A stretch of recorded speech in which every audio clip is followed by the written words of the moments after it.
TVN 24 news নেটওয়ার্কের নিয়মিত আয়োজন টিভিএন অ্যানালিসিস অনুষ্ঠান থেকে আপনাদের সবাইকে স্বাগত জানাচ্ছি আমি রানা আহমেদ। সুপ্রিয় দর্শক, আপনারা এই মুহূর্তে যারা ঘরে টেলিভিশন সেটের সামনে বসে এই অনুষ্ঠানটি দেখছেন কিংবা আরেকটু পরে টেলিভিশন সেটের সামনে বসে আপনাদের এই প্রিয় অনুষ্ঠানটি উপভোগ করবেন, কিংবা এই মুহূর্তে যারা ফেসবুক লাইভে ঢুকেছেন অথবা আরেকটু পরে ফেসবুক লাইভে ঢুকবেন, কিংবা আরও পরে সময় সুযোগ মতো যারা ইউটিউবে অনুষ্ঠানটি দেখবেন তাদেরকেও আগাম স্বাগত জানিয়ে রাখি। সুপ্রিয় দর্শক, আজকে আমরা ট্যাক্স বা আর্থিক বিষয়ে কথা বলবো, তবে গতানুগতিক আলোচনা নয়, একটু ভিন্ন ট্র্যাকের আলোচনা করতে চাই। আজকে আমরা যেটি নিয়ে সাধারণত আমরা আলোচনা এর আগে করিনি, আজকেই শুরু করতে চাই যে আমেরিকায় নন রেসিডেন্টসরা কিভাবে ট্যাক্স ফাইল করবেন। এই নন রেসিডেন্টস বলতে আমরা এরকম হতে পারে যে যারা হয়তো বিভিন্ন মিশনে এখানে আসেন, যেমন ইউএনএ বা ইউনিসেফে, কিংবা আমাদের কনসুলেট অফিসে, কিংবা যারা ওয়ার্ক ভিসা নিয়ে আসেন H1B অথবা স্টুডেন্ট ভিসা নিয়ে যারা আসেন, এই সমস্ত নন রেসিডেন্টস যারা আছেন তারা কিভাবে ট্যাক্স ফাইল করবেন এবং সেক্ষেত্রে ট্যাক্স ফাইলের ক্ষেত্রে কী ধরনের করণীয় বা কী ধরনের সুবিধা তারা পাবেন সেই বিষয়গুলো নিয়ে আমরা কথা বলবো। এবং সময় যদি হাতে পাই আমরা, তাহলে সেক্ষেত্রে যেহেতু 15ই এপ্রিল এই মাত্র কয়েকদিন আগে আমাদের ট্যাক্স সিজন শেষ হয়ে গেছে, এই নির্ধারিত সময়ের মধ্যে আমরা যারা ট্যাক্স এখনও ফাইল করতে পারিনি তাদের কি করণীয় আছে সেটিও আমরা কথা বলবো। সুপ্রিয় দর্শক, এর বাইরেও ট্যাক্স বিষয়ে বা আর্থিক বিষয়ে আপনাদের তো নানান প্রশ্ন থাকতেই পারে। সেই প্রশ্নগুলো করবার জন্য আমাদের টেলিভিশনের স্ক্রিনে যে টেলিফোন নম্বরটি ভেসে উঠেছে, তারপরেও আমি বলে দিচ্ছি 6463079828 এই নম্বরে ফোন করতে পারেন, কিংবা যাদের ফোন করতে একান্তই অসুবিধা হয় তারা আমাদের ফেসবুকেও প্রশ্ন রাখতে পারেন। আমরা সবগুলো প্রশ্নের উত্তর দেওয়ার চেষ্টা করব। এবং ইত্যকার এই সমস্ত বিষয়ে আলোচনা করবার জন্য আমাদের স্টুডিওতে উপস্থিত হয়েছেন আমাদের সকলের প্রিয়জন, প্রিয় মানুষ, প্রিয় মুখ, প্রিয় accountant Mohammad Chishti, CPA MBA, president এবং CEO Chishti accounting and tax services এবং adjunct accounting lecturer city university of New York. যারা মোহাম্মদ চিশতি, আপনাকে স্বাগত। অনেক ধন্যবাদ রানা ভাই, এবং অনেক ধন্যবাদ টিভিএনের সকল দর্শকদের যারা এই প্রোগ্রামটা এখন লাইভে দেখছেন এবং পরবর্তীতে যারা রেকর্ডেড ভার্সন ফেসবুকে অথবা ইউটিউবে দেখবেন। আপনাকেও অসংখ্য ধন্যবাদ যে অনেক ব্যস্ততার কারণে এর আগে আপনাকে পাইনি। আজকে আমরা কিছুটা হয়তো ব্যস্ততা কমেছে তাই পেয়েছি।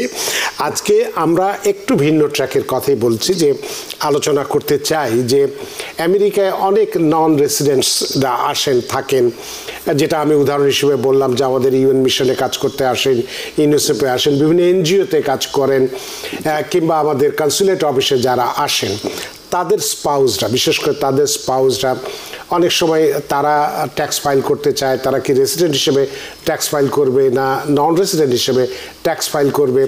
যদি নন রেসিডেন্ট হিসেবে করতে হয়, ভুলক্রমে কেউ যদি রেসিডেন্ট হিসেবে করে থাকে তার কি কনসিকুয়েন্স হতে পারে। একই সাথে এই একই ক্যাটাগরিতে H1B বা স্টুডেন্ট, ইন্টারন্যাশনাল স্টুডেন্ট যারা আসে তাদের ভিসার ক্ষেত্রে এই একই বিষয়টা, তারাও তো নন রেসিডেন্ট হিসেবেই ট্যাক্স ফাইল করবে। এই ফাইল করার ক্ষেত্রে তাদের করণীয়টা কী আছে, কিভাবে তারা ফাইল করবেন এবং ফাইল করার কারণে তারা কি সুবিধা পেতে পারে, না করলে কি অসুবিধা হতে পারে, এই বিষয়গুলো একজন ট্যাক্স প্রফেশনাল হিসেবে, অ্যাকাউন্ট্যান্ট হিসেবে আপনার কাছে বিস্তারিত আমরা জানতে চাই, জনাব মোহাম্মদ চিশতি। অনেক ধন্যবাদ রানা ভাই। হ্যাঁ, নন রেসিডেন্ট এবং রেসিডেন্ট ট্যাক্স রিটার্ন, রাইট। তো প্রথমত একটা জিনিস ক্লিয়ার করি যে অনেক হয়তো আপনি US এর রেসিডেন্ট বলতে আমরা বোঝাই যে আপনি গ্রিন কার্ড অথবা US সিটিজেন কিনা, রাইট। কিন্তু ট্যাক্স পারপাসে কিন্তু আপনি US সিটিজেন না হয়েও আপনি কিন্তু রেসিডেন্ট হইতে পারেন। ট্যাক্স পারপাসে শুধু আপনি রেসিডেন্ট, আপনি ইমিগ্রেশন পারপাসে রেসিডেন্ট না। সেটার জন্য আমি একটু পরে হয়তো এক্সপ্লেন করব যে আপনার একটা সার্টেন নাম্বার অফ ইয়ার থাকলে আপনি স্টুডেন্ট ভিসা থেকেও রেসিডেন্ট হিসেবে ফাইল করতে পারেন, আপনি J1 ভিসা থাকলেও রেসিডেন্ট হিসেবে ফাইল করতে পারবেন, এবং আপনি H1B ভিসা থাকলেও রেসিডেন্ট হিসেবে ফাইল করতে পারবেন। সেটাকে বলা হয় সাবস্টেনশিয়াল প্রেজেন্ট টেস্ট, রাইট। আপনি সাবস্টেনশিয়াল প্রেজেন্ট টেস্ট যদি আপনি পাস করেন, মানে নাম্বার অফ ডেজ যে আপনি ইউএসএ ছিলেন, তো ওইটা তখন আপনি রেসিডেন্ট হিসেবে ফাইল করতে পারবেন। তো রেসিডেন্ট ডাজন্ট মিন যে আপনি ইউএসএর রেসিডেন্ট, বাট যে ট্যাক্স পারপাসে আপনি রেসিডেন্ট, রাইট। তো প্রথমত আমি যে ব্যাপারটা নিয়ে কথা বলছি সেটা হচ্ছে স্টুডেন্ট ভিসা, স্টুডেন্ট যাদের ভিসা আছে, যারা F1 অথবা J1 visa, student training visa হিসেবে যারা কাজ আছে আর কি ইউএসএতে, তাদের ক্ষেত্রে আপনার নন রেসিডেন্ট ট্যাক্স ফাইলটাই মোস্ট অফ দ্য টাইম করতে হয়। কিন্তু এখানে সাবস্টেন্সিয়াল প্রেজেন্ট টেস্টের মধ্যে কেউ যদি স্টুডেন্ট ভিসায় থাকে, F1 ভিসা বা J1 ভিসায় থাকে, ওনারা যদি 5 বছর কন্টিনিউয়াসলি ইউএসএ থাকে, 5 বছর পরে ওনারা রেসিডেন্ট হিসেবে ট্যাক্স ফাইল করতে পারে। রেসিডেন্ট হিসেবে ট্যাক্স ফাইল করা মানে আপনি 1040 NR যেটা নন রেসিডেন্ট ট্যাক্স ফাইল সেটা না করে তখন ওনারা 5 বছর পরে 1040 যেটা রেগুলার 1040 যারা ইউএস সিটিজেন এবং গ্রিন কার্ড হইলে যারা ফাইল করতে হয় সেই ফর্মটা দিয়ে ওনারা রেসিডেন্ট হিসেবে ট্যাক্স ফাইল করতে পারে। এবং J1 স্কলার যদি হও, কেউ যদি ট্রেনিং টিচার হিসেবে আসে বা এডুকেশনাল ট্রেনিংয়ের জন্য আসে, তাদের ক্ষেত্রে যদি 2 ইয়ার্স যদি আউট অফ লাস্ট 6 ইয়ারের মধ্যে ওনারা যদি 2 ইয়ার্স আমেরিকাতে থাকে, তখন ওনারা কিন্তু এজ এ ট্যাক্স ফাইল করার ক্ষেত্রে তাদের স্ট্যাটাসটা হবে রেসিডেন্ট, নট নন রেসিডেন্ট। তো নন রেসিডেন্ট ট্যাক্স ফাইলের ক্ষেত্রে কিছু রিকোয়ারমেন্ট আছে, এবং ওখানে নন রেসিডেন্ট মানে আপনি ইউএস সিটিজেন হিসেবে যে বেনিফিটগুলো পাচ্ছেন, ক্রেডিট এবং বিভিন্ন ধরনের, ওগুলো কিন্তু আপনি নন রেসিডেন্ট হিসেবে পান না। এই জন্য রেসিডেন্ট ফাইল করলে অনেক বেনিফিট পাওয়া যায়। কিন্তু আমরা রিসেন্টলি এবং এই বছর ট্যাক্স সিজনে আমরা মানে অনেকগুলো সিচুয়েশন ফেস করছি যেখানে স্টুডেন্ট সে আসছে, সে ট্যাক্স ফাইল করতে গেছে কোথাও, সে কাজ করছে, তার ইউএস রেসিডেন্ট হিসেবে ট্যাক্স ফাইল করে দিছে এবং তার জন্য আনইনকাম ট্যাক্স ক্রেডিট ক্লেম করে দিছে। তো এবং অনেকে কিন্তু হেলথ বেনিফিটও নিচ্ছে বা ইন্স্যুরেন্স নিচ্ছে। তো এগুলো থেকে একটু বিরত থাকতে হবে, কারণ ইন ফিউচারে যখন আপনি নেক্সট ভিসা ক্যাটাগরির জন্য যাবেন, তখন যদি দেখে যে আপনি রেসিডেন্ট হিসেবে ট্যাক্স ফাইল করছেন এবং আপনার সাবস্টেন্সিয়াল প্রেজেন্ট টেস্ট যেটা আছে সেটার মধ্যে আপনি পড়েন না এবং আপনি নন রেসিডেন্ট ট্যাক্স ফাইল করার কথা ছিল, তখন কিন্তু এটা আপনার জন্য সমস্যার কারণ হইতে পারে। এবং আমরা লাস্ট ইয়ার আমার স্পেসিফিক্যালি মনে আছে, আমরা এরকম এক ক্লায়েন্টের প্রিভিয়াস ইয়ারের ট্যাক্স ফাইলগুলো আমরা অ্যামেন্ড করতে হয়েছিল তার ভিসা ইন্টারভিউর আগে, কারণ তার লয়ার বলছে যে you did the wrong tax file, কারণ আপনি অ্যাজ এ নন রেসিডেন্ট আপনি রেসিডেন্ট হিসেবে ট্যাক্স ফাইল করছেন। তো যেটা হয় যে হয়তো আপনি যখন ওয়াক ইন করছেন কারো অফিসে, আপনি পার্ট টাইম জব করতেছেন, আপনার কিছু ইনকাম আছে, তো তারা হয়তো আপনার খুব কোশ্চেন করে না, তো আপনি যেও বলেন নাই যে আপনি নন রেসিডেন্ট, আপনি স্টুডেন্ট ভিসা মানে ভিসা টাইপটা এক্সপ্লেন করেন, তা কোনো অফিসে আপনি ওয়াক ইন করছেন একটা W2 নিয়ে, আপনার আইডি দিচ্ছেন, সোশ্যাল সিকিউরিটি নাম্বার দিচ্ছেন, তারা জাস্ট ফাইল করে দিয়েছে যে regular US resident tax file. তো ওইটা যারা স্টুডেন্ট আছেন, আমাদের ভিউয়ার্স যারা আছেন বা আপনার পরিচিত, মেক শিওর করবেন যে ট্যাক্স ফাইল করতে যাওয়ার আগে একজন এক্সপিরিয়েন্স প্রফেশনাল কাছে যায়। এবং যারা সবাই আসলে আপনার নন রেসিডেন্ট ট্যাক্স ফাইলিং করে না, হ্যাঁ, আমরাও অনেক সময় ট্রাই টু অ্যাভয়েড ইট, কারণ হচ্ছে you need there is lot of types of visas, right? তো you need research, some specific category of ভিসার জন্য স্পেসিফিক রুলস আছে, এবং এক একটা স্পেসিফিক কান্ট্রির জন্য, প্রতিটা কান্ট্রির জন্য ইউএস গভর্নমেন্টের সাথে ডিফারেন্ট ট্রিটি আছে। তো ট্রিটি হিসাবে যদি আমি বলি যে ইউএস গভর্নমেন্টের সাথে দেখা গেলো একটা সময় চাইনিজ স্টুডেন্টদের জন্য একটা ট্রিটি ছিল, তার মানে চাইনিজ কোনো স্টুডেন্ট যদি আমেরিকা আসে, সে যদি আমেরিকাতে স্টুডেন্ট থাকা অবস্থায় জব করে, তার জন্য $5,000 পর্যন্ত ট্যাক্স ফ্রি ইনকাম ছিল। তো এটা কিন্তু আপনি স্পেসিফিক চাইনিজ স্টুডেন্টদের জন্য শুধু, এটা কিন্তু আপনার বাঙালি স্টুডেন্টদের জন্য আপনি অ্যাপ্লাই করতে পারবেন না, অথবা ইন্ডিয়ান একটা student non resident visa apply করতে তার জন্য অ্যাপ্লাই করতে পারবেন না, ওদের সাথে একটা ট্রিটি আছে। এখন বাংলাদেশের সাথে একটা ট্রিটি ছিল যেটা আপ টু $8,000 পর্যন্ত ট্যাক্স ফ্রি ইনকাম তারা করতে পারতো, এবং ওটার জন্য ট্যাক্স দিতে হবে না। এখন আপনি যদি কারো কাছে ওয়াক ইন করেন, সে দেখবে $8,000 সে আপনার ট্যাক্স চার্জ করে দেবে, আপনার জন্য ট্যাক্স ফাইল করার রিকোয়ার্ডও না এই ক্ষেত্রে আর কি। তো ট্রিটিগুলো is very complicated at some point, এবং শুধু স্টুডেন্ট ভিসার ক্ষেত্রে, F1 ভিসার ক্ষেত্রে আপনি ট্রিটিটা দেখতেছেন, আবার ডিফারেন্ট ভিসার জন্য different type of treaty, different type of rules থাকতে পারে। তো স্টুডেন্ট ভিসার ক্ষেত্রে যেটা হয় যে যারা স্টুডেন্ট হিসেবে আসেন, প্রথমত আপনার যখনই আপনি ইনকাম থাকলে এক ধরনের আপনি চিন্তা করতে হবে, কারণ স্টুডেন্ট যখন জব, কলেজে কিন্তু অনেক স্টুডেন্ট কাজ করতে পারে, এবং তাদেরকে কিন্তু আপনার আসার পরে কলেজ থেকে সোশ্যাল সিকিউরিটির ব্যবস্থা করা হয় যদি তারা ইন্টার্নশিপ পায়। তো ইন্টার্নশিপ পাওয়ার পরে যদি কলেজে জব করে, তার ইনকাম থাকে, তো ইনকাম থাকলে তারটা একভাবে ট্যাক্স ফাইলটা করতে হবে। আর ইনকাম না থাকলেও কিন্তু যারা স্টুডেন্ট, যারা J1 ভিসায় আসেন, F1 ভিসায় আসেন, তারা কিন্তু আপনার 8843 একটা ফর্ম আছে, সেই ফর্মটা ফাইল করতে হয়। সেটা একটা ইনফরমেশনাল ট্যাক্স রিটার্নের মতো, ওটার মধ্যে অ্যাকচুয়ালি ডিটেলস থাকবে যে স্টুডেন্টের কলেজে ফ্যামিলির ডিটেলস এবং সে তার কোন ডিপার্টমেন্ট পড়তেছে এবং তার ওখানে অ্যাডভাইজার কে আছে, তো বিস্তারিত আপনার ডিটেলসটা আপনার ফর্মের মধ্যে দেওয়া থাকবে ওখানে, জাস্ট ইনফরমেশনাল ট্যাক্স রিটার্নের জন্য আর কি। তো স্টুডেন্টরা কি আসলে কাজ করতে পারে নাকি যেটুকু অন ক্যাম্পাস শুধুমাত্র কাজ করতে পারে সেটুকুর জন্য তো সময়ও খুব অল্প দেওয়া থাকে, নির্ধারিত অল্প একটা সময়, সেটার মধ্যে যে ইনকাম হয় সেটা দিয়ে কি ট্যাক্স করা বাধ্যতামূলক?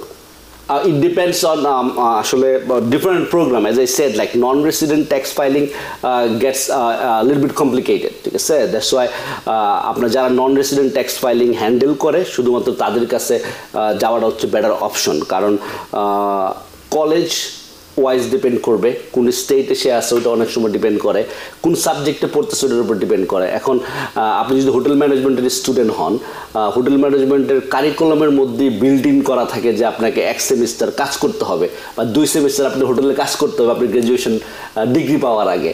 এখন আপনি যদি কুলিনারি ইনস্টিটিউটে পড়াশোনা করেন নিউ ইয়র্কে, তাদের হয়তো একটা সেমিস্টার আপনাকে একটা হোটেলে কাজ করতে পাঠাইতে হবে, ওটা হচ্ছে অন জব ট্রেনিং না করলে আপনি ব্যাচেলর বা ডিগ্রিটাই পাচ্ছেন না। তো তাদের জন্য কিন্তু ম্যান্ডেটরি আপনার স্কুল আপনার জন্য অ্যাপ্লাই করবে সোশ্যাল সিকিউরিটি, এবং আপনি ওই কাজটা করতে হবে। এখন ওই কাজটা করার সময় যদি আপনি ইনকাম করেন, এখন আপনার ডিপেন্ড করতেছে আপনি কোন কান্ট্রি থেকে আসছেন। আপনি স্টুডেন্ট ভিসায়, আপনি যখন ইউএসএ ইন্ডিয়ার স্টুডেন্ট হন অথবা আমরা বাঙালি স্টুডেন্ট হন, সেক্ষেত্রে আপনার ওই যে ট্রিটি যদি $8,000 আপনি এক্সক্লুডেবল, আপনি ট্যাক্স দিতে হচ্ছে না, তারপরে যে ইনকামটা করবেন সেটার উপরে আপনি ট্যাক্স দিতে হবে। আবার এখানে আবার আরেকটা ব্যাপার হচ্ছে কোন ভিসা ক্যাটাগরিতে আছেন ওটার উপর আপনার ট্যাক্সগুলো ডিফারেন্ট হবে।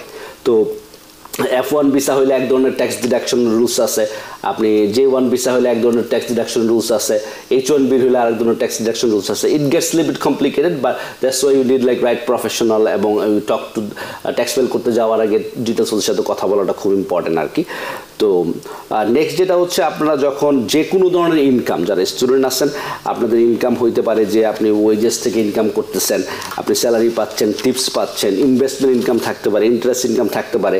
রিসেন্টলি আমরা অনেক স্টুডেন্ট দেখি যারা এখানে পড়াশোনা করতে আসছে, তারা কিন্তু স্টক মার্কেটে ইনভেস্ট করতেছে সোশ্যাল সিকিউরিটি পাওয়ার পরে। তো স্টক মার্কেটে ইনভেস্ট করলে আপনার যদি ইনভেস্টমেন্ট ইনকাম থাকে ইউএসএতে, এবং আপনার ওই ইনকামগুলো যদি ইউএসএতে রিপোর্ট হয়, হ্যাঁ, সেক্ষেত্রে কিন্তু আপনার ট্যাক্স ফাইল করতে হবে ইউএসএতে। এখন স্টুডেন্টের যদি এরকম সিচুয়েশন হয় যে তার ইউএসএতে ইনকাম আছে, ইনকাম নাই, বাট তার ধরুন বাংলাদেশের স্টুডেন্টের এক্সাম্পল দিয়ে, এখন আমরা বাঙালি, আমাদের ভিউয়ার্সের মোস্ট বাঙালি, তো বাংলাদেশে আপনার দেখা গেলো কাজ আছে, চাকরি আছে, আপনার ওখানে হয়তো আপনার ওখানে ইনভেস্টমেন্ট আছে, ইনকাম আছে। তো আপনি যদি স্টুডেন্ট বিষয়ে থাকেন সেক্ষেত্রে কিন্তু আপনার বাংলাদেশের ইনকাম থাকলে সেটা আপনি রিপোর্ট করতে হবে না। ইউএসএ যদি কোনো ইনকাম হয় সেটা আপনাকে রিপোর্ট করতে হবে। তো আর কেউ যদি ইউএস সিটিজেন হয় বা ইউএস গ্রিন কার্ড হয়, তাদের যখন 1040 যে ফর্মটা, সেটাকে বলা হয় যে 1040 আপনার ওয়ার্ল্ড ওয়াইড ইনকাম। তো পৃথিবীর যে কোনো প্রান্তে আপনার ইনকাম থাকুক, রেসিডেন্ট ট্যাক্স রিটার্ন যেটা 1040 ট্যাক্স ফাইলিং করতেছেন, ওই ইনকামটা আপনি ক্যাপচার করতে হবে। যদি কোনো কারণে যদি আইআরএস ফাইন্ড আউট করে যে আপনার ইনকাম ছিল আপনার হোম কান্ট্রিতে অথবা অন্য কোনো ফরেন কান্ট্রিতে, আইআরএস পরে ফাইন্ড আউট করলে আপনার জন্য ডেফিনেটলি ওরা পেনাল্টি এবং ইন্টারেস্ট দেবে, এবং ডিপেন্ড করছে কত টাকা ইনকাম আপনি ইভেট করছেন, আপনাদেরকে শো করেন না। ওটা যদি সিগনিফিকেন্ট অ্যামাউন্ট হয়, 75% হয় বা 50%-এর উপর হয়, তখন কিন্তু they can give you lot of penalties and you can be serious trouble. সেক্ষেত্রে আমার একটা প্রশ্ন, যে আপনি যেটা বললেন যে যদি আমেরিকান সিটিজেন হয় এবং পৃথিবীর যে কোনো প্রান্তে এসে থাকুক না কেন তাকে ট্যাক্স ফাইল করতে হবে বাধ্যতামূলক। এখন মনে করুন যে একজন আমেরিকান সিটিজেন, সে এখানে একটা চাকরি করে, ছোট করুক বড় করুক করছিল, সে হঠাৎ দেশে চলে গেল, সে আমাদের বাংলাদেশের কথাই, যে আমি দেশে চলে গেলাম, তারপর ওখানে যে আমি কোনো কাজ করলাম না, 6 মাস 9 মাস 1 বছর পরে আমি ফিরলাম, তাহলে ওইখানে তো আমার কোনো ইনকাম ছিল না, সে প্রেক্ষিতেও কি আমাকে আবার আমেরিকায়, যেহেতু আমি আমেরিকার সিটিজেন, আমাকে কি ট্যাক্স ফাইল করতেই হবে? এখানে একটু এক্সপ্লেনেশনের ব্যাপার আছে, কারণ ট্যাক্স ফাইল করতে আপনি বললেন যে ইনকাম ছিল না ওখানে যাওয়ার পরে। আপনার যদি ওখানে ইনকাম না থেকে থাকে তাহলে তো আপনার ট্যাক্স ফাইল করার দরকার পড়ছে না। আপনার যদি ওখানে ইনকাম থাকে, এখন আপনার সেম সিনারিওতে যদি ওরকম হয়, আপনি 6 মাস টিভিএনে জব করতেছেন, 6 মাস বাংলাদেশে যে জব করতেছেন আর একটা কোম্পানিতে, সেখানে আপনি টাকা মেক করলেন, সেক্ষেত্রে ওই টাকাটা আপনি পিক করতে হবে। এবং আপনি যদি বাংলাদেশে কোনো ট্যাক্স দিয়ে থাকেন ওই ইনকামটার জন্য, এখন ওই ইনকামটা আপনি ট্যাক্স ক্রেডিট পাইতে পারেন আপনার যে ট্যাক্সটা দিচ্ছেন ওটার জন্য। তারপর আবার এখানে কিছু রুলস অ্যান্ড রেগুলেশনস আছে যে আপনি কতদিন দেশের বাইরে ছিলেন, আপনার আপনার ট্যাক্স রেসিডেন্সিটা কোথায়, এটা কি ইউএসএতে নাকি বাংলাদেশে। এখন যদি আপনি 300 ডেজের উপরে বাংলাদেশে থাকেন সেক্ষেত্রে এক ধরনের ক্যাটাগরি রুলস হইতে পারে। আপনি যদি 6 মাস বাংলাদেশে থাকেন বা 6 মাসের নিচে থাকেন সেক্ষেত্রে আরেক ধরনের ক্যাটাগরি হইতে পারে। So there is no yes no পারিপার্শ্বিক অবস্থার উপরে নির্ভর করে উপরে বেস করে ট্যাক্সের নিয়মটাও সেটা করা হবে আর কি। তাহলে এক্ষেত্রে একজন এই ইন্টারন্যাশনাল স্টুডেন্ট আমরা ধরে নিলাম সে ট্যাক্স ফাইল করেছে যে কোনো যেটাতেই যে ক্রাইটেরিয়ার মধ্যেই পড়ুক না কেন, তার সুবিধাগুলো কি আছে? আচ্ছা, সুবিধার থেকে ব্যাপার হচ্ছে যে এখানে ইটস রিকোয়ার্ড। ধরেন আপনি as a non resident person, আমরা জানি যে এখন ট্রাম্প অ্যাডমিনিস্ট্রেশন ক্ষমতায় যারা ভিসা আছে বা নন রেসিডেন্ট ভিসা আছে তাদের কিন্তু আপনি অ্যাড্রেস আপডেটের ব্যাপার আছে, ইনফরমেশন আপডেটের ব্যাপার আছে ইউএসসিআইএস এর কাছে। সেম ওয়েতে আপনি যখন স্টুডেন্ট থাকেন ইনফরমেশন ট্যাক্স ফাইলটা করাটা খুব ইম্পর্টেন্ট, যাতে আইআরএস এবং জানতে পারে যে আপনার ইনফরমেশনগুলো কোন কলেজে কোন ডিপার্টমেন্টে কোথায় পড়াশোনা করছেন, কতদিন আমেরিকাতে আছেন, ওই ডিটেলসগুলো জানার জন্য it's required for you to file tax return.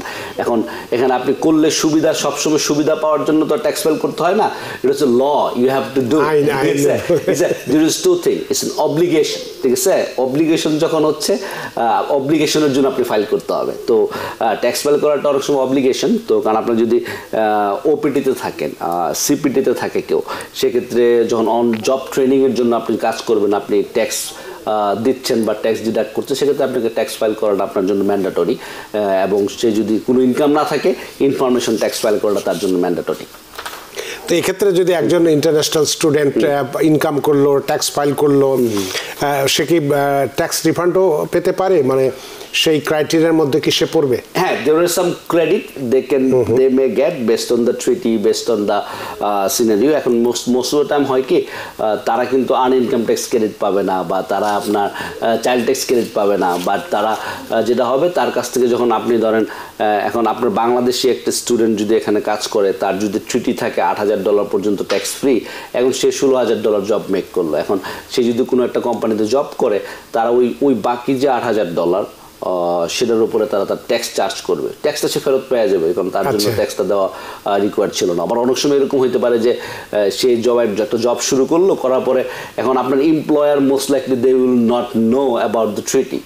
হ্যাঁ, অ্যাজ এ স্টুডেন্ট আপনি যদি যে আপনার এইচআরকে বলেন যে এই যে ট্রিটি, এই যে দ্য ডকুমেন্টস ফ্রম আইআরএস অথবা ইউএসসিআইএস, যেখানে তুমি দেখো যে আমাদের বাংলাদেশি স্টুডেন্টদের জন্য $8,000 পর্যন্ত ট্যাক্স ফ্রি, তো সেক্ষেত্রে তারা হয়তো তখন আপনাকে ওই $8,000 ইনকাম পর্যন্ত আপনার কাছ থেকে ট্যাক্স চার্জ করবে না। তো most of the time HR will not know that, তারা করবে কি আপনাকে ওই পুরো ইনকামটার উপরে ট্যাক্স চার্জ করবে। তখন আপনি যখন ট্যাক্স ফাইল করতে যাবেন, যে এক্সট্রা ইনকামটা ট্যাক্স দিচ্ছেন আপনি, ট্যাক্স ফাইল করার সময় সেটা রিফান্ড হিসেবে ফেরত পেয়ে যাবেন। অনেক ধন্যবাদ। স্টুডেন্টের বিষয়টা আমরা জানলাম। তাহলে এক্ষেত্রে আমরা H1B ভিসায় যারা আসবে আমরা ধরে নিচ্ছি, তাহলে তাদের ক্ষেত্রেও কি একই? তারাও তো ধরেন এখানে আসছে, তাদেরও যে সুবিধা অসুবিধা আছে, তো সেক্ষেত্রে তাদের ট্যাক্স ফাইল করার প্রয়োজনীয়তা কতটুকু আছে, বা সেক্ষেত্রে কোন ফর্মগুলো ফর্ম কিনতে হবে, কি কি ডকুমেন্টস তাদেরকে সাবমিট করতে হবে? জি, আচ্ছা, তো আমরা ভিসা ক্যাটাগরি তো অনেক আছে, রাইট? তো আমরা ডেফিনেটলি আমাদের এই program will not be enough হবে না অত ডিটেলস সব ব্যাপারে কথা বলার জন্য। তো যেটা হচ্ছে যে H1B ভিসাটা ভেরি কমন। তো H1B ভিসাটা যেটা হয় আমরা মোটামুটি জানি যে 3 ইয়ার্সের জন্য একটা ভিসা দেওয়া হয়, তারপরে আবার অপশনাল 3 ইয়ার এক্সটেনশনের একটা ব্যাপার থাকে যদি তারা ওই জবে সেম জবে থাকে, রাইট? তো বেসিক্যালি আপনি as a non US citizen আপনি ইউএসএতে কাজ করতেছেন এবং আপনি কিন্তু মোটামুটি রেগুলার যে ট্যাক্সগুলো আছে সেগুলো আপনাকে দিতে হবে যখন আপনি অ্যাজ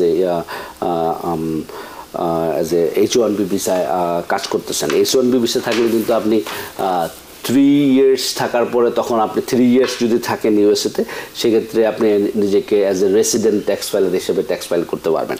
তো এখানে কিছু কমপ্লিকেশন আছে, কারণ হচ্ছে আমরা জানি যে ইউএসএতে যারা জব করি আমরা অথবা যারাই ইনকাম ট্যাক্স পে করি, আমাদের সবারই কিন্তু ইনকাম ট্যাক্স পে করতে হয় বেস্ট অন আমার ইনকাম, এবং ইনকাম ট্যাক্স পার্সেন্টেজটা ডিপেন্ড করে আমরা কত টাকা মেক করতেছি সেটার উপরে। আর যারা H1B বিষয়ে থাকে তাদের কিন্তু মিনিমাম স্যালারি পে করতে হয় এমপ্লয়ারদের কাছ থেকে। তো H1B ভিসার ক্ষেত্রে আপনার federal tax, state tax, local tax, local বলতে আপনার লোকাল সিটি ট্যাক্স, যেটা আমরা নিউ ইয়র্কে যারা আছি, নিউ ইয়র্কের সিটিতে যারা বসবাস করি, আমরা কিন্তু নিউ ইয়র্ক স্টেট ট্যাক্স দেই, নিউ ইয়র্ক সিটি ট্যাক্স দেই, আমরা ফেডারেল ট্যাক্স দেই। তারপর আবার ফেডারেল ট্যাক্সের আরো দুইটা পার্ট আছে, যেটাকে বলা হয় যে আপনার federal social security tax and medicare tax. তো সেটাও কিন্তু আপনার 6.2% social security tax employee pay করে, 6.2% এমপ্লয়ার পে করে, 1.45% আপনার মেডিকেয়ার ট্যাক্স এমপ্লয়ার পে করে, বাকিটা এমপ্লয় পে করে। সো এখানে যারা আপনার H1B ভিসাতে ইউএসএতে জব করে তারা কিন্তু সবগুলা ট্যাক্সই পে করতে হয়, এবং শুধু যে এই ট্যাক্সগুলোই পে করতে হয় সেটা না, তারা কিন্তু আরও যে স্মল ট্যাক্স আছে ওগুলোর জন্য ওদের অব্লিগেশন আছে। যেরকম হইতে পারে তারা গাড়ি কিনতে গেলে তারা সেলস ট্যাক্স দিচ্ছে, তারপর আপনার তারা ট্রান্সফার ট্যাক্স দিতে হচ্ছে যদি তারা প্রপার্টি কিনে ইউএসএতে, তারপর আপনার ক্যাপিটাল গেইন ট্যাক্স থাকতে পারে, তারা ক্যাপিটাল গেইন ট্যাক্স স্টক মার্কেটে ইনভেস্ট করুক বা প্রপার্টি কিনলে ক্যাপিটাল গেইন ট্যাক্স দিতে হবে, এবং আদার স্মলার ট্যাক্স কিন্তু তারা পে করতে হয় as a US non resident আপনার যারা হচ্ছে এমপ্লয়ি এখানকার, যেটা বলতে পারি। তো এখন J1 ভিসা থাকলে যেটা হচ্ছে আপনি যখন যে H1B ভিসা থাকবেন, তো আপনাকে কিন্তু এজ এ নন রেসিডেন্ট আপনি ট্যাক্স ফাইল করবেন। হ্যাঁ, ট্যাক্স ফাইল করাটা আপনার অব্লিগেশন, যেটা আমি বললাম, বাট আপনি কিন্তু কোনো প্রিভিলেজ পাচ্ছেন না, অথবা আপনি কোনো রাইটস পাচ্ছেন না অ্যাজ এ সিটিজেন। কারণ সিটিজেন যারা আছে তারা কিন্তু আপনার যখন ট্যাক্স ফাইল করেন তখন আপনি বিভিন্ন ক্রেডিট ক্লেম করতে পারেন, ডিডাকশন নিতে পারেন, অনেক কিছু। ওই ধরনের ডিডাকশনগুলো কিন্তু ওরা পাচ্ছে না, চাইল্ড ট্যাক্স ক্রেডিট ওরা পাচ্ছে না, হ্যাঁ, অথবা বা আপনার ওই রিফান্ডের ক্ষেত্রে আপনার ওই বাচ্চাদের ক্রেডিটগুলো পাচ্ছে না, right? Additional child tax credit বা ডিপেন্ডেন্ট কেয়ার ক্রেডিট কোনো ক্রেডিটের জন্য ওরা এলিজিবল না। তো এখন এখানে আরেকটা সুবিধা অসুবিধা যেটা হতে পারে, as a non resident tax filer H1B ভিসায় তাদের আবার তাদের যে দেশ, তাদের যে কান্ট্রি অফ অরিজিন, যে দেশ থেকে ওনারা আসছে, ওই দেশের ইনকামের উপর ট্যাক্স দিতে হচ্ছে না, রাইট? বাট আপনি যদি ইউএস সিটিজেন বা গ্রিন কার্ড হন তখন কিন্তু আপনি ওয়ার্ল্ড ওয়াইড আপনার যেখানে ধরনের বাংলাদেশে আপনার ইনভেস্টমেন্ট ইনকাম আছে ওটা আপনি ট্যাক্স দিতে, বাংলাদেশে একটা বাড়ি করতেছেন ওটার উপর আপনি ক্যাপিটাল গেইন হচ্ছে আপনি ওটার উপর ট্যাক্স দিতে হবে।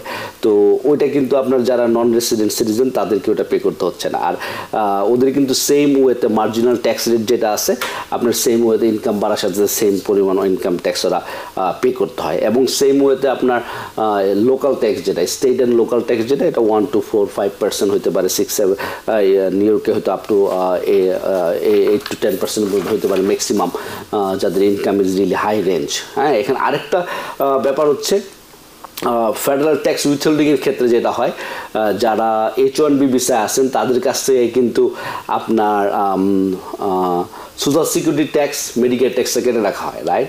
তো এখন তারা তো আসছে 3 বছরের ভিসা, 3 বছর পরে যদি সে দেশে চলে যায় তখন তার সোশ্যাল সিকিউরিটি মেডিকেয়ার ট্যাক্সটা তো সোশ্যাল সিকিউরিটি কাছে থেকে যাচ্ছে। তো এখন ওনারা ওই ট্যাক্সটা ফেরত পাবে না পাবে এটা ডিপেন্ড করতেছে। হয়তো এইটা হয়তো করার পিছনে কারণ হতে পারে H1B visa has a pathway to become citizen, right? তো আপনি যখন H1B ভিসায় থাকবেন 3 বছর পরে যদি আপনার এমপ্লয়ার আপনাকে স্পন্সর করে তখন কিন্তু আপনি গ্রিন কার্ডের জন্য অ্যাপ্লাই করতে পারতেছেন। যেহেতু you have a pathway to become citizen, সেই জন্য আপনাকে কিন্তু ওরা social security tax, medicare tax আপনার কাছ থেকে নিয়ে নিচ্ছে। তো সোশ্যাল সিকিউরিটি ট্যাক্সটার ক্ষেত্রে যেটা হচ্ছে ডিপেন্ড করবে আপনি কোন কান্ট্রি থেকে আসছেন, ওই কান্ট্রিতে ইউএস গভর্নমেন্টের সাথে ট্রিটি আছে কিনা। যদি ট্রিটি থাকে, আপনি যখন এখানে 5 বছর কাজ করে ফর গুড আপনার দেশে চলে গেলেন, আপনি যে সোশ্যাল সিকিউরিটি পে করছেন আপনার কান্ট্রির সাথে যদি ট্রিটি থাকে সেক্ষেত্রে আপনার কান্ট্রিতে বসে হয়তো আপনি সোশ্যাল সিকিউরিটি বেনিফিটটা পেতে পারেন, রাইট? কিন্তু সেটা ডিপেন্ড করছে স্পেসিফিক কান্ট্রির উপরে। আর অথবা আপনি যদি এখন ট্যাক্স দিচ্ছেন অ্যাজ এ এমপ্লয়ি, আপনি নন রেসিডেন্ট ট্যাক্স ফাইলার হিসাবে social security tax, medicare tax আপনি পে করছেন, আপনি 3 বছর বা 6 বছর পর আপনি গ্রিন কার্ড হয়ে গেল, আপনি তখন কিন্তু আপনার এই সোশ্যাল সিকিউরিটি যেগুলো পে করছেন রিটায়ার করার পরে you're gonna get that benefit. So it's all depends on how আপনার কতদিন আপনি হোল্ড করতেছেন এবং নেক্সট স্টেপটা কি আপনার লাইফ ওটার উপর বেস করে। তারপর আরেকটা ব্যাপার হচ্ছে যে এখন যেটা বললাম আমি একটু আগে, যদি H1B ভিসাতে থাকে কেউ, সে কিন্তু আপনার নন রেসিডেন্ট ট্যাক্স ফাইল করতে হবে বিগিনিং অফ দ্য, যখন ওনারা ট্যাক্স ফাইল করবে, এবং রেসিডেন্ট ট্যাক্স ফাইল করতে হবে যদি তারা 3 বছর থাকে, সাবস্টেন্সিয়াল প্রেজেন্ট টেস্ট যদি ওরা পাস করে, যে 3 ইয়ার্স, অথবা এখানে কিছু ডে কাউন্ট আছে যেটা হচ্ছে আপনার 183 ডেজ, রাইট? সো যদি স্টে করে সেক্ষেত্রে ওনারা আবার রেসিডেন্ট ট্যাক্স ফাইল করতে হবে। তো এখন যারা ট্যাক্স ফাইল করেন যে H1B ভিসায়, রাইট, সেক্ষেত্রে কিন্তু মেরিট ফাইলিং জয়েন্টলি কিন্তু ট্যাক্স ফাইলে কোনো বেনিফিট থাকে না, তখন তারা অনেক সময় করে কি যে ওনারা সিঙ্গেল ট্যাক্স ফাইল করে, আলাদা আলাদা করে সিঙ্গেল ট্যাক্স ফাইল করতে হয়। সিঙ্গেল ট্যাক্স ফাইলের ক্ষেত্রে আপনি সিঙ্গেলের যে বেনিফিট পাচ্ছেন, এবং তারা কিন্তু বাচ্চাদেরকে ক্লেম করতে পারে, ডিপেন্ডেন্ট ক্লেম করতে পারে তাদের ট্যাক্স রিটার্নের ভিতরে। তারপর আবার এখানে কিছু স্পেসিফিক নিয়ম আছে, আমরা শুধু যদি ইয়েস নো বলি যে করতে পারবে না, সেক্ষেত্রে অনেক সময় রং আনসার হয়ে যেতে পারে।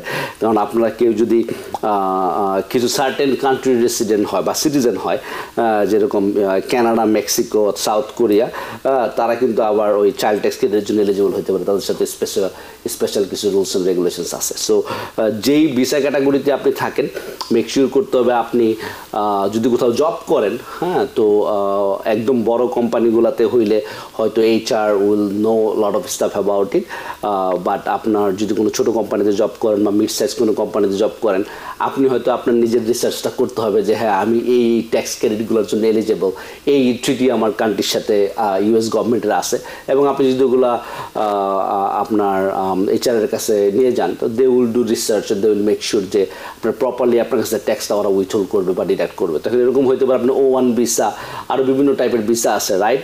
তো ওই ভিসার মধ্যে কিছু ভিসা হয়তো এরকম হইতে পারে যে তার জন্য social security, Medicare tax deduct করার নিয়ম নাই।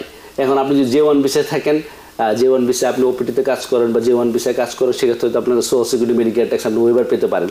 তো ডিপেন্ড করতেছে স্পেসিফিক ভিসা টাইপের উপর আপনি কোন ধরনের ট্যাক্স থেকে আপনি ওয়েবার পেতে পারেন, সেটা আপনি একটু রিসার্চ করতে হবে, অথবা একজন ট্যাক্স এক্সপার্টের সাথে কথা বলে দেখেন, গাইড ইউ অ্যাবাউট ইট। তাহলে সেক্ষেত্রে একজন এই নন রেসিডেন্টস যারা আছেন, তারা এই ট্যাক্সটা ফাইল করবেন কোথায়? We take care of a lot of tax return with non-resident. But as I said, এখন আপনি যে non-resident, আপনার কাছে ইউনিক একটা সিচুয়েশন আছে আপনার ট্যাক্স ফাইলের ক্ষেত্রে। আপনি দেখা গেলো যে এপ্রিলের 15 তারিখে আসলে I will not take you as a client because we are really busy. We don't really gonna have that time to do research for you, right? তো এখন যদি সিচুয়েশন হয় যে এরকম যে ঠিক আছে, it's a known situation for us, we'll take it. So if you are non-resident tax filer, you could go to any tax accountant, just mention to them at first that mention করেন যে আপনার এই বিষয়ে আপনি আছেন, do you handle this kind of situation? হ্যাঁ, কারণ আপনার যখনই ট্যাক্স ফাইল করতে যাবেন, তো আমরা হয়তো অনেক কিছু জানি based on our expertise and everything, এবং ব্যাপারটা হয় কি যে আপনার হচ্ছে ইউজ টু হওয়া, বা মানে অনেক বেশি কাজ করলে হয় কি যে আপনার ওই টাইপ অফ বিষয় সম্বন্ধে আপনার ধারণা থাকে, রাইট? কারণ আমরা যখন দেখা গেলো আমি সিজনে যদি 10টা নন রেসিডেন্ট ট্যাক্স ফাইল পাই এবং 10টা যদি 10 ধরনের বিচার হয়, সেক্ষেত্রে কিন্তু আমাদের ওই সেটটাতে আমাদের অত এক্সপার্টিস থাকবে না, এবং এটা কিন্তু চেঞ্জ হয় প্রতি বছর। তো অনেকে আমরা দেখি যে H&R ব্লকে যায়, বিভিন্ন জায়গায় যায়, বাট H&R ব্লকে গেলেও আপনি দেখবেন মেক শিওর করবেন তোমাদের এই অফিসে নন রেসিডেন্ট ট্যাক্স ফাইল করে এরকম কোনো ট্যাক্স প্রফেশনাল আছে কিনা। হ্যাঁ, তো এখন আপনি একটা সিপিওর অফিসে গেলেও মেক শিওর করবেন যে ওরা নন রেসিডেন্ট ট্যাক্স ফাইলিংটা হ্যান্ডেল করে কিনা, এবং আপনাদের ক্ষেত্রে বেটার হবে যে গো আর্লি, ঠিক আছে? কারণ most of the tax offices বা সিপিও অফিসেস, তারা কিন্তু টাইম যখন একদম ক্লোজ চলে আসে, they don't take new clients, ঠিক আছে? তখন যদি আপনি একটা স্পেসিফিক ভিসা টাইপ আপনি ওখানে যান, they will not spend that time for you. এক্ষেত্রে আপনার কাছে আর একটা প্রশ্ন আমার আছে, খুবই গুরুত্বপূর্ণ। আমি জানি না প্রশ্নটা আমি ভুল বলছি কিনা, তারপরও আমার জানার জন্য। এটা তো আমরা স্টুডেন্ট ভিসা নিয়ে কথা বললাম একটু আগে, H1B দিয়ে কথা বললাম।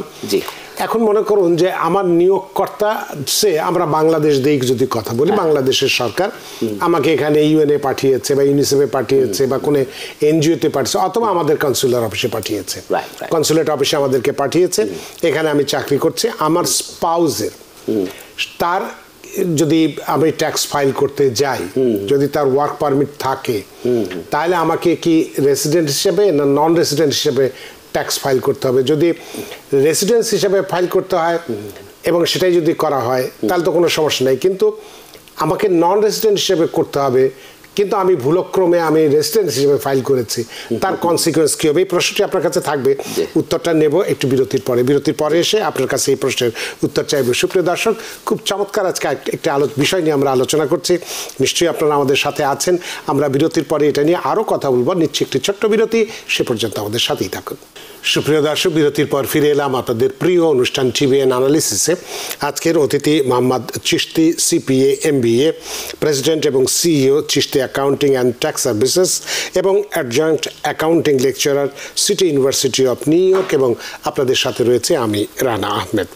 জনাব মোহাম্মদ চিশতি, যে প্রশ্নটি আপনাকে বিরতির আগে করেছিলাম এটি সম্পর্কে আপনার কি বক্তব্য? তো ইউনাইটেড নেশন বা কনসুলেট অফিস যদি বলে, আপনি ইউনাইটেড নেশন নিয়ে যদি আপনি কোশ্চেন ইউনাইটেড নেশনের এক্সাম্পলটা আমি দেই, তাহলে ইউনাইটেড নেশনে যারা কাজ করেন অনেক সময় বেশিরভাগ হয়তো নন US সিটিজেন যারা কাজ করতেছেন ওখানে। তো ইউএন নেশনে যারা কাজ করে তারা যদি নন US সিটিজেন হয়, same rules apply to them. তারা নন রেসিডেন্ট ট্যাক্স ফাইল করবে, 1040NR যেটাকে বলে, 1040NR ট্যাক্স ফাইল করবে নন রেসিডেন্ট হিসেবে, এবং ওখানে তাদের ইনকাম যেটা ওরা আর্ন করতেছে সেম ওয়েতে W2 লাইন 1 এ শো করবে। এবং এখানে একটা জিনিস হচ্ছে, যারা US রেসিডেন্টস তারা কিন্তু other hand UN is not really only US based company, right? তো যারা নন US সিটিজেন অথবা গ্রিন কার্ড, তারা যখন UN এ জব করবে তাদের ইনকামের মধ্যে কিন্তু আবার self employment tax additionally pay করতে হবে। যারা যারা ফরেনার কাজ করছে তারা সেলফ এমপ্লয়মেন্ট ট্যাক্স দিতে হবে না। যারা US রেসিডেন্ট এবং সিটিজেন তারা আবার UN এর কাজের উপরে সেলফ এমপ্লয়মেন্ট ট্যাক্স পে করতে হবে। তো এখন আপনার যে কোশ্চেনটা, যদি তাদের স্পাউস থাকে, স্পাউস যদি এটা আপনার নিব, একটা টেলিফোন অনেকক্ষণ ধরে অপেক্ষা করছে, ফোনটি নিয়ে নিই। সুপ্রিয় দর্শক, কে আছেন টেলিফোনে? দয়া করে নাম পরিচয় দিয়ে আপনার প্রশ্নটি করুন। হ্যালো, আসসালামু আলাইকুম। না, আমি জামাইকা থেকে বলতেছি আর কি। জি, আমি কোশ্চেন করতেছি আর কি, ধরেন আমি যদি সেলফ এমপ্লয়েডের কাজ করি আর কি, আর আমার চিলড্রেন থাকে, আর যদি ইনকামটা ক্যাশ থাকে, কি আমি ট্যাক্স ফাইল করতে পারবো কিনা? না। আচ্ছা, অনেক ধন্যবাদ।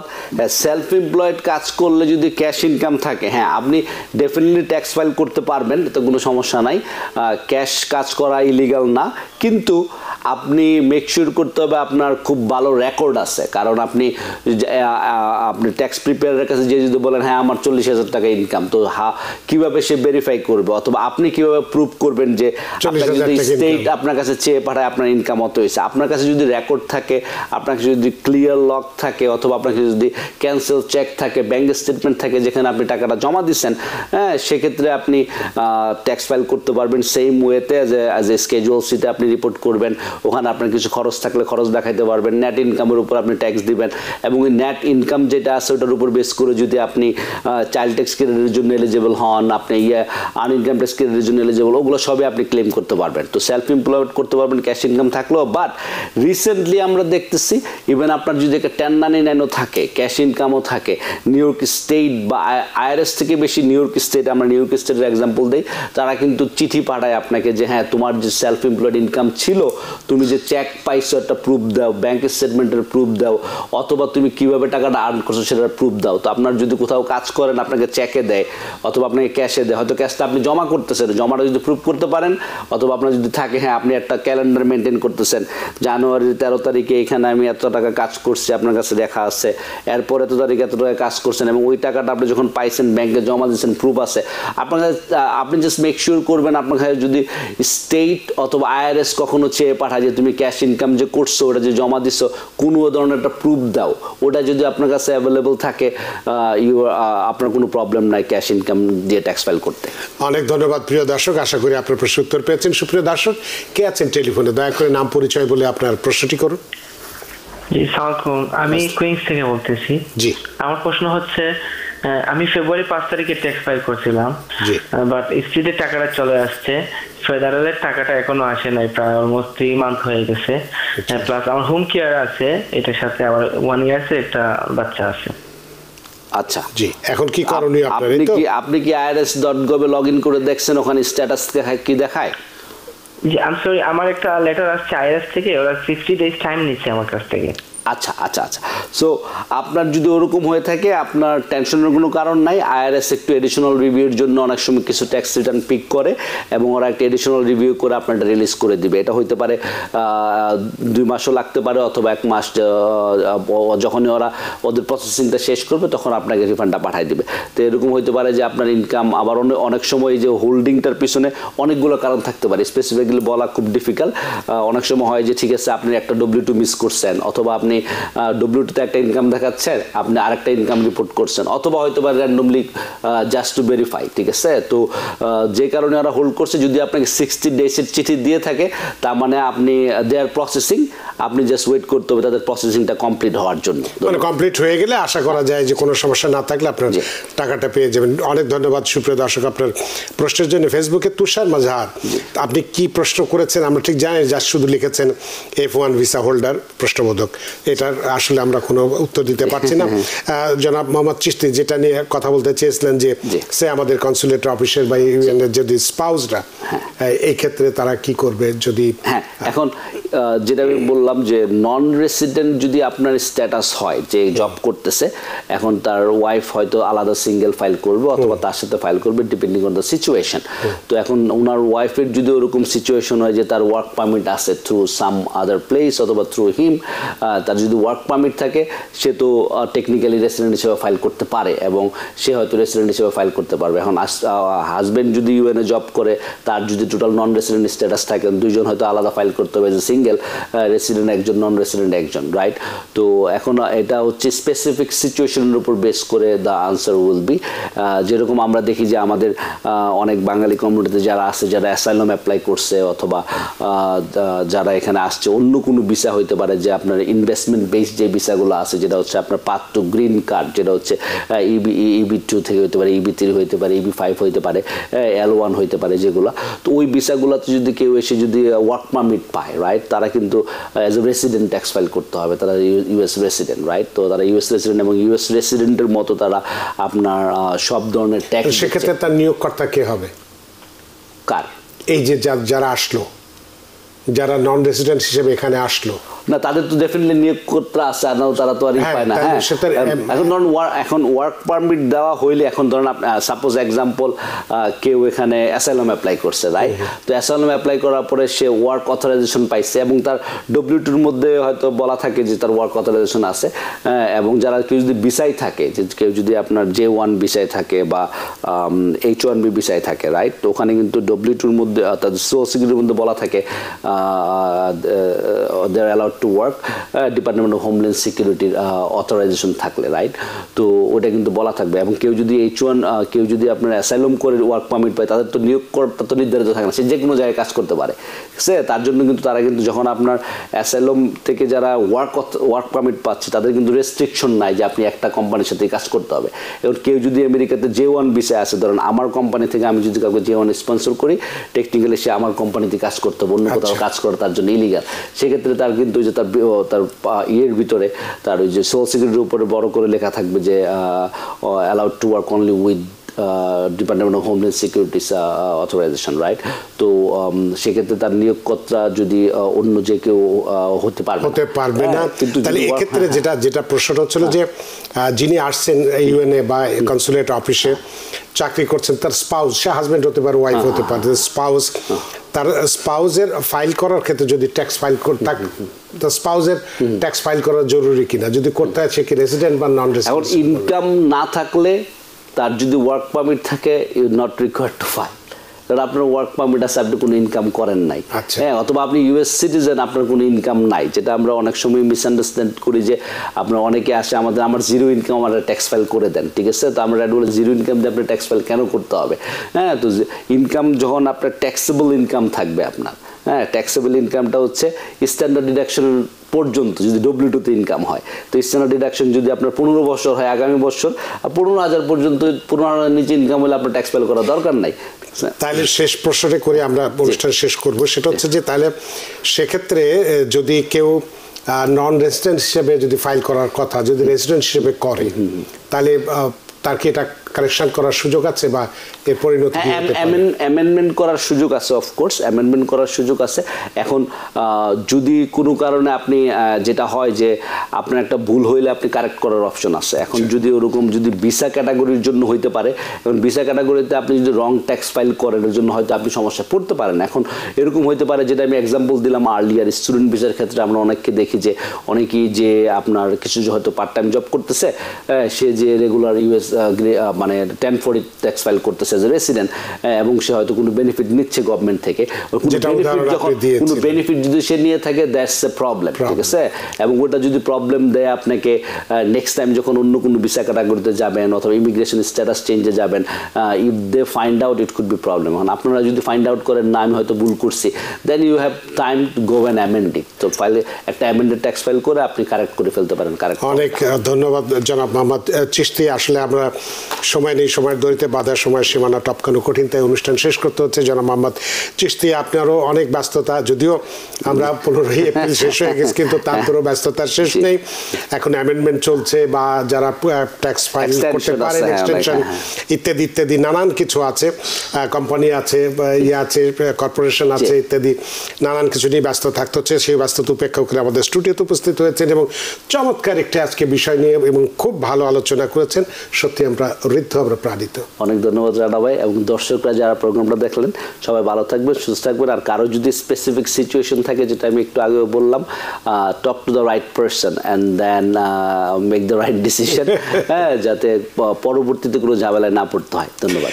আবারও ধন্যবাদ আপনাকে। সুপ্রিয় দর্শক, আজকে খুব গুরুত্বপূর্ণ একটু বেশ কিছু বিষয় নিয়ে কথা বলেছি, যে আমেরিকান নন রেসিডেন্টরা কীভাবে ট্যাক্স ফাইল করবেন, কেউ ভুলক্রমে রেসিডেন্ট হিসেবে ট্যাক্স ফাইল করলে কি করণীয় তাদের। সেক্ষেত্রে আমরা উদাহরণ দিয়েছি নানানভাবে, টেম্পোরারি ওয়ার্ক ভিসা যাদের আছে, H1B আছে, স্টুডেন্ট ভিসা আছে, এবং যারা অন্যান্য এনজিও এতে কাজ করেন, নানান দিক থেকে আমরা উদাহরণ দিয়ে বিষয়টি পরিষ্কার করেছি। আশা করি আপনারা উপলব্ধি করেছেন এবং আজকের অনুষ্ঠানটি আপনাদের যথেষ্ট ভালো লেগেছে। সুপ্রিয় দর্শক, যে যেখানেই থাকুন ভালো থাকুন, সুস্থ থাকুন, নিরাপদে থাকুন। থাকুন TVN 24 নিউজ নেটওয়ার্কের সাথেই। শুভরাত্রি। TVN 24 টেলিভিশন দেখতে আজই কল করুন 7187776556। লগ ইন করুন www.totalcablebd.com। নিউ ইয়র্ক থেকে সম্প্রচারিত TVN 24 টেলিভিশন বিশ্বজুড়ে বাঙালির কণ্ঠস্বর।